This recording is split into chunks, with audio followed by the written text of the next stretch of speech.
Robust protection for a fragile piece of history. Inside the climate-controlled safe at Westdean College near Chichester, an artefact that has a story to tell. In 1870, 50 years after Jane Austen's death, her nephew published this book about his aunt. He sent it to a friend with a letter glued inside. Glued to the letter was a fragment of Jane Austen's handwriting, which in turn was stuck onto backing paper. The Conservation Department here at Westdean was asked to unstick the layers. We need to delicately separate them without causing any damage. And of course there's a little bit of extra challenge because it is a Jane Austen manuscript and there are not many of those around. No steaming off with a kettle here. Armed with a damp pad of blotting paper and Gore-Tex, student Kira McKee has gently eased apart the first 2 of 3 layers. And that moisture, if we apply it to the back of this sheet, will slowly start to work up through the paper and start to soften the adhesive that is sitting on the back of this letter sheet here. Austen's nephew writes that the fragment is the handwriting of his aunt, but not her words.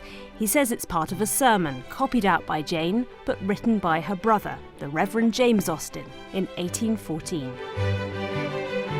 Men may get into a habit of repeating the words of our prayers by rote, perhaps without thoroughly understanding, certainly without thoroughly feeling their full force and meaning. This is where that sermon was delivered. The Church of St Nicholas in Steventon. It's where Jane Austen's father was rector, and when he retired, her eldest brother James followed in his footsteps. It's known that Jane Austen would travel from her home in Chawton to stay with her brother. But was she just copying out his sermons or helping to write them? One intriguing thing about the fragment of the sermon is that it shares ideas with this book, Mansfield Park, which was written here at Chawton by Jane Austen and published in 1814, the same year as the sermon. So, which came first?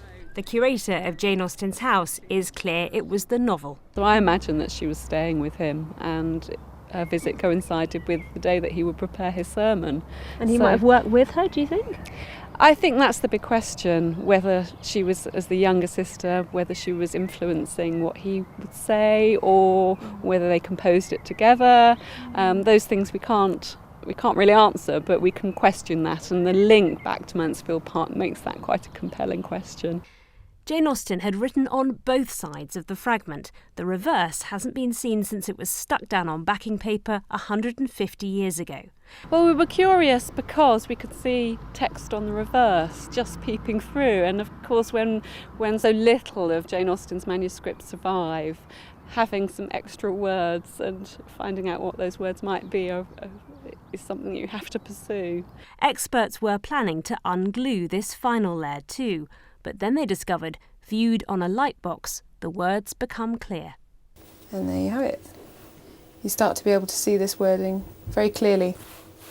There are brief phrases, great propriety preserved, of the superstitious, of popery. Austen scholars will now ponder them.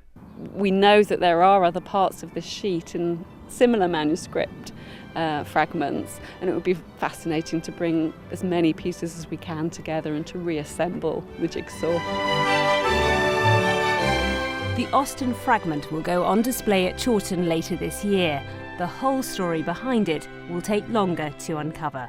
Briony Leyland, BBC South Today, Westdean.